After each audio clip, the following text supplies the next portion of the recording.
Everyone wants to come out of misery. Nobody wants to roll in misery. But it is ignorance which makes us roll in misery for a long time. Saints, sages of the past, even ordinary human beings, they had been looking for a way to come out of their misery. Something has happened in life, very unpleasant, and then one has become very miserable. And that incident keeps on striking again and again in the mind. One becomes more and more miserable. So one way out, people thought, was just divert your attention. People started running after sensual pleasures. One is very miserable, and to come out of misery, one will divert the attention, go to a cinema, go to a theater, go to a dance hall, go to a bar, this or that, and feel, yes, I am out of my misery. You are not out of misery. Because all these sensual pleasures generates attachment in your mind. And attachment and misery go together. You are becoming more and more miserable. This is the two sides of the same coin. When you have got attachment to sensual pleasure or to anything, then whenever you miss it, you become so agitated, so miserable. You are not coming out of it, no solution. And some saintly persons, they said, divert your attention not to the sensual pleasures, to something else. For example, unwanted thing has happened and you started generating anger. Get up and walk a little. If that does not work, get up, drink a glass of water. You are diverting your attention. If that does not work, just start counting 1, 2, 3, 4, 1, 2, 3, 4. You are diverting your attention. If all that doesn't work, then a solution was given which worked, which still works. If you have got devotion, strong devotion in any god or any goddess, any saintly person, any liberated person, enlightened person, in whomever you have got great confidence or devotion, just start reciting his or her name mentally. Keep on reciting. Because you have got devotion, it becomes easy for you to recite it. And as you are reciting, you are diverting your attention to something else. Your anger subsides and you feel that you are free from anger. Or another solution, you just imagine the shape or the form of that particular god or particular goddess or saintly person or enlightened person and keep on remembering that imaginary shape or form. You will find your mind is getting diverted and you feel you are coming out of your anger or your misery or any negativity or any defilement that has arisen in the mind. You are coming out of it. It looks like that. It looks like that you have pushed out your negativity by reciting these names. But the reality is not so.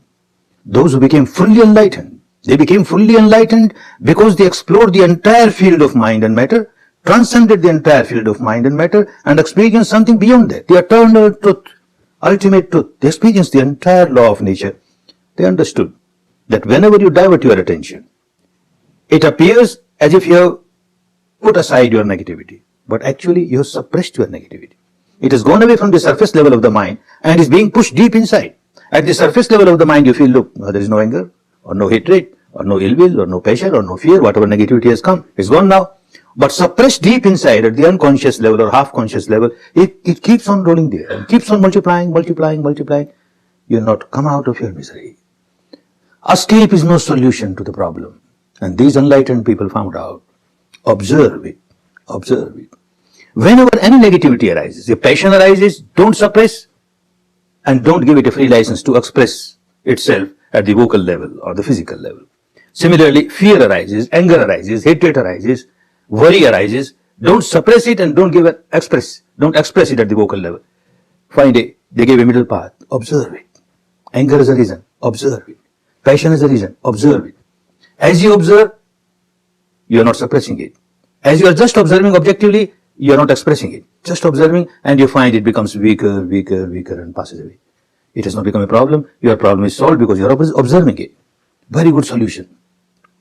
But very difficult to practice. When a negativity arises, say anger as a reason, so quickly you get overpowered, overwhelmed. You can't observe. So difficult.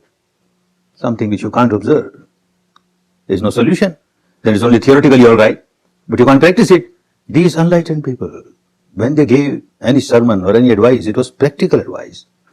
They knew very well that when a negativity arises, it is so difficult for anyone to observe the negativity, abstract negativity as it is. But they realized mind and matter are so interrelated. As soon as a negativity arises in the mind, say anger is a reason, passion is a reason, fear is a reason, any impurity is a reason, two things start happening at the physical level. One at a little gross level, other at a little subtle level. At the gross level, your breath will lose its normality. When you have anger or passion or fear, breath can never remain normal. It will become little fast, little hard. When that particular impurity is gone away, again it will become normal. So something starts happening at the respiration level. And another thing at a subtler level, some biochemical reaction will start. Palpitation might become increased. Heat may be there.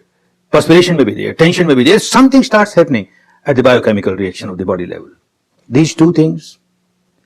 It is very difficult to observe anger as anger, abstract anger, passion as passion, abstract passion. But if one practices, it becomes easy to observe the respiration, to observe the sensation on the body. And this is what they started teaching.